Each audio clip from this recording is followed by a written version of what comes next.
আজকে কি আমরা কেউ চিন্তা করি দিন শেষে যে আজকে দিনের মধ্যে আমার নেকির পরিমাণ বেশি হলো না পাপের পরিমাণ বেশি হলো? কেউ কি কোনো চিন্তা ভাবনা করি না।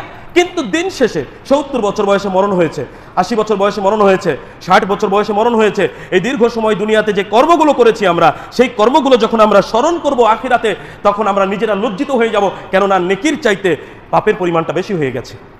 আর যখন লজ্জিত হয়ে যাব তখন আমরা আক্ষেপ করব, এই বলে আল্লাহ সুবহানাহু ওয়া তাআলা উল্লেখ করছেন সূরা আল ফজর 24 নম্বর আয়াত।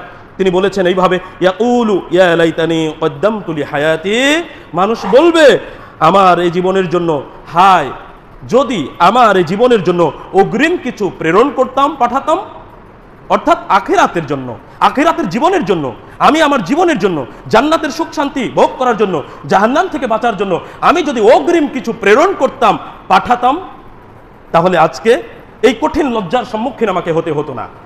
এই আফসোস করবে, এই আক্ষেপ করবে, কেন? সে